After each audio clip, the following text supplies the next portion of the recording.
Item ಯಾವುದೇ ಇರಲಿ try ಮಾಡಿ ಆಚಿ ಚಿಕನ್ ಮಸಾಲಾ. ಆಚಿ ಚಿಕನ್ ಮಸಾಲಾ. ಇನ್ನು ಬಾಗಲಕೋಟೆ ಕಣದಲ್ಲಿ ಕಾವೇರಿದಂತ ಕೊನೆ ಹಂತದ ಮತಬೇಟೆ. ಉಮೇಶ್ ಮೇಟಿ ಪರವಾಗಿ ಸಿಎಂ ಸಿದ್ದರಾಮಯ್ಯನವರು ಕೂಡ ಅಬ್ಬರದ ಪ್ರಚಾರವನ್ನ ಮಾಡ್ತಾ ಇದ್ದಾರೆ. ಪಂಚಮಸಾಲಿ ಸಮಾಜದ ಸಭೆಯಲ್ಲಿ ಸಿಎಂ ಮತಯಾಚನೆ ಮಾಡಿರೋದು. ಬಾಗಲಕೋಟೆ ಕಣದಲ್ಲಿ ಕಾಂಗ್ರೆಸ್ಗೆ ಟಫ್ ಕಾಂಪಿಟೇಷನ್ ಇದೆ. ಹೀಗಾಗಿ ಸಿಎಂ ಸಿದ್ದರಾಮಯ್ಯನವರಲ್ಲಿ ಟಿಕ್ಕಾಣಿ ಹೂಡಿದ್ದಾರೆ. ಉಮೇಶ್ ಮೇಟಿ ಪರವಾಗಿ ಸಿಎಂ ಸಿದ್ದರಾಮಯ್ಯ ಅಬ್ಬರದ ಪ್ರಚಾರವನ್ನ ಮಾಡ್ತಿದ್ದಾರೆ.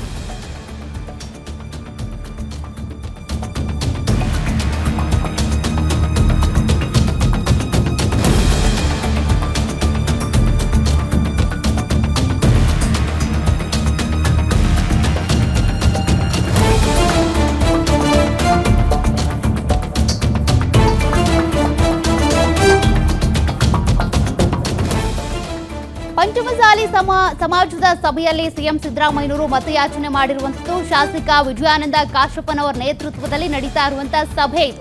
ಶಾಸಕ ವಿನಯ್ ಕುಲಕರ್ಣಿ ಸೇರಿದಂತೆ ಹಲವು ಮುಖಂಡರು ಭಾಗಿಯಾಗಿದ್ದಾರೆ. ಇಲ್ಲಿ ವೀರಶೈವ ಲಿಂಗಾಯತ 80,000 ಮತದಾರರು ಇರುವಂತದ್ದು. ಈ ಮತಗಳೇನಾದ್ರೂ ಯಾವ ಅಭ್ಯರ್ಥಿಗೆ ಕಂಪ್ಲೀಟ್ ಆಗಿ ಬೀಳುತ್ತೋ ಅವರು ಒಂದು ರೀತಿಯಾಗಿ ಗೆಲುವಿನ ಹಾದಿ ಸುಗಮ ಆಗುತ್ತೆ ಅಂತ. ಕಾರಣ ಅಲ್ಲಿ ಕುರುಬರಿದ್ದಾರೆ, ಪರಿಶಿಷ್ಟ ಜಾತಿಯವರಿದ್ದಾರೆ, ಪರಿಶಿಷ್ಟ ಪಂಗಡದವರಿದ್ದಾರೆ. ಅದು ಡಿವೈಡ್ 30,000, 35,000, 14,000, 13,000 ಹೀಗಿದ್ದಾರೆ. ಬಟ್ ಅಲ್ಲಿ ವೀರಶೈವ ಲಿಂಗಾಯತ ಮತಗಳು ಅಂತ ಬಂದಾಗ 80,000 ಬಹುಮತ ಇರುವಂಥದ್ದು. ಹಾಗಾಗಿ ಇಲ್ಲಿ ಎಲೆಕ್ಷನ್ ಪ್ರಚಾರದಲ್ಲಿ ಬಿರುಸಿನ ವೇಗವನ್ನು ಪಡ್ಕೊಂಡಿರುವಂಥದ್ದು ಘಟಾನುಘಟಿ ನಾಯಕರು. ಇನ್ನು ಸಿಎಂ ಸಿದ್ದರಾಮಯ್ಯನವರು ಕೂಡ ಸಭೆ ಮೇಲೆ ಸಭೆ ಜೊತೆಗೆ ಪ್ರಚಾರಗಳಲ್ಲಿ ತೊಡಗಿಕೊಂಡು ಅಭ್ಯರ್ಥಿಯ ಪರವಾಗಿ ಮತಯಾಚನೆ ಮಾಡ್ತಾ ಇದ್ದಾರೆ. ಇವತ್ತು ಕೂಡ ಸಭೆ ನಡೆದಿದೆ ಪಂಚಮಸಾಲಿ ಸಮಾಜದ್ದು. ಆ ಸಭೆಯಲ್ಲಿ ಸಿದ್ದರಾಮಯ್ಯನವರು ಭಾಗಿಯಾಗಿದ್ದಾರೆ.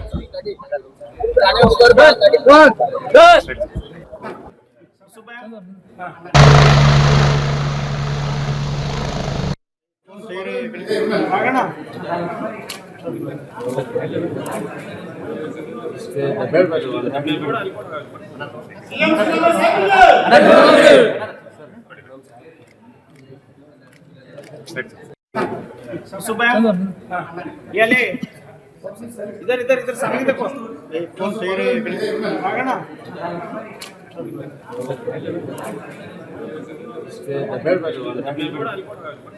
सीएम